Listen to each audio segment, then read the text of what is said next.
This is NASA's Space Power Facility near Cleveland, Ohio, and it is the world's biggest vacuum chamber. It's used to test spacecraft in the conditions of outer space, and it does that by pumping out the 30 tons of air in this chamber until there are about 2 grams left.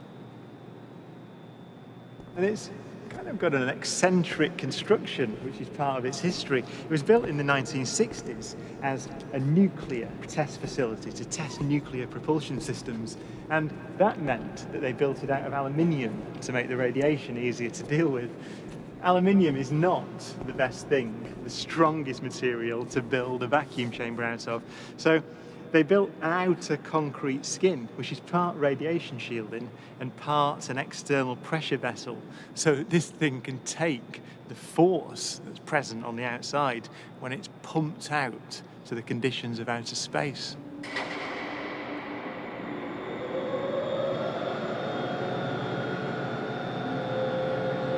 Galileo's experiment was simple. He took a heavy object and a light one and dropped them at the same time to see which fell fastest.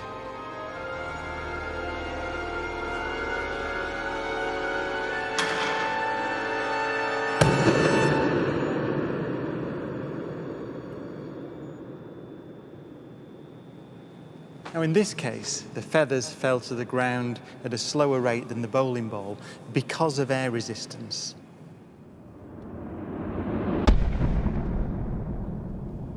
So, in order to see the true nature of gravity, we have to remove the air.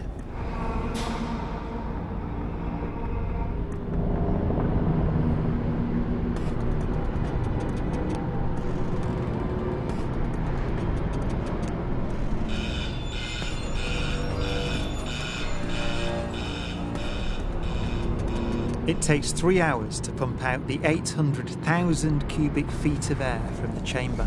Okay, we dropped 2 millitorr in the last 30 minutes. But once it's complete, there's a near perfect vacuum inside. 6104 manual, 10% open. Station 1, go for drop. PCB 30-1, pressure set point at 240 psi. We are go for drop. 10, 9, 8, 7, 6, 5, 4. Cameras on. 2, 1. Release.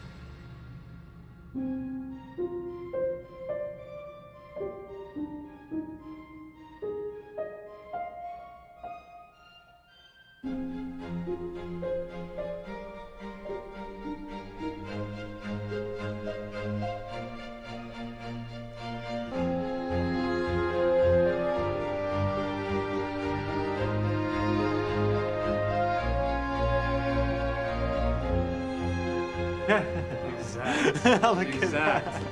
They came down exactly the same. Wow. Look. Watch right there. Look at how they hit right there.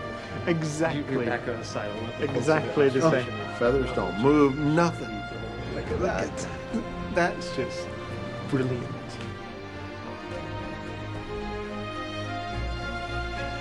Isaac Newton would say that the ball and the feather fall because there's a force pulling them down.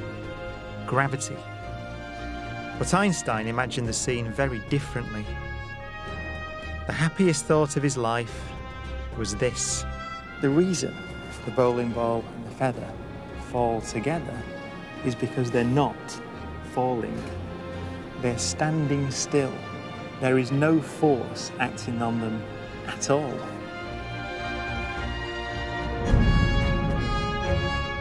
He reasoned that if you couldn't see the background, there'd be no way of knowing that the ball and the feathers were being accelerated towards the Earth.